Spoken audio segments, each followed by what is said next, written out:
With the debacle around the Tory Conference and HS2, more on that later, with the Tories blaming everyone but themselves for the state of the country, we have seen national debt reach a 20-year high.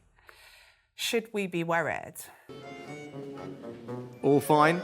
With the ongoing Conservative Pre-General Election Manifesto gaining momentum, we need to adapt quickly. Cuts or raises? How could this affect you? I'd love to see tax cuts for working people. I'd love to see tax cuts for everyone. If we gave big tax cuts now, that would put more money in people's pockets and that would be inflationary. Is that it's very difficult to see having that kind of tax cut this year.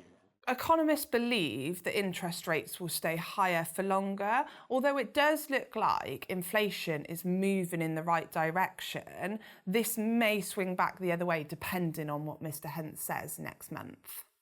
Decisions are not made until they're announced, and at the appropriate time we will make the announcement. We think it will certainly affect public services because funding's likely to be cut. So, if you're looking at social housing projects under local authority control, unfortunately, some of these projects are quite likely to lose funding. But don't worry, there are other ways to invest, and if you'd like to know what these other ways are, click the link in our description and you will get our free 42-tip guide to help you find other methods to invest in the property market today. Because with the government doing more will they, won't they's than Love Island,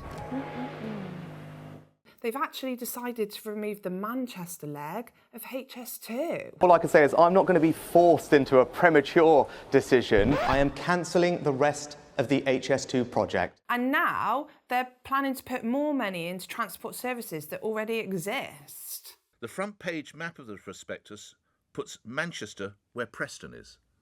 They've got the cities wrong. It says new funding to Greater Manchester could see the Metrolink tram network extended to Manchester Airport. That was opened in 2014. In a video to promote Network North, Sunak said, That means we can quadruple the number of trains from Sheffield to Leeds. Travel journalist Simon Calder from The Independent pointed out there are already 5 per hour each way. 5 per hour. If he quadruple, they'll be queuing up. The trains will be waiting for the passengers. Many people have invested near the proposed HS2 lines, or even worse, people's proposed agreements for purchase have fallen through. HS2 left him no choice but to sell, and then paid him what he believes was around 30% less than what his house is worth. One valuer came round and said, well, I just googled this property and it's worth nothing because HS2 are coming through it. This could end in messy legalities for years to come. So what could you do in this scenario? Well, the government are always chopping and changing what they're doing.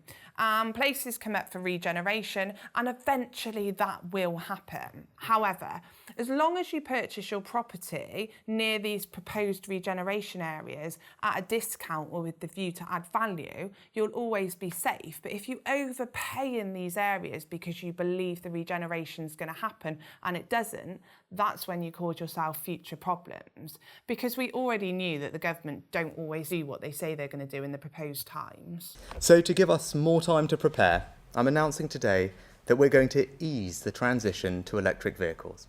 You'll still be able to buy petrol and diesel cars and vans until 2035. This HS2 situation is a prime example of not following what the government are going to do to make your investments. And there you go. This has been the Progressive Property News and I've been Emerald Fisk. Until next time, have a great week.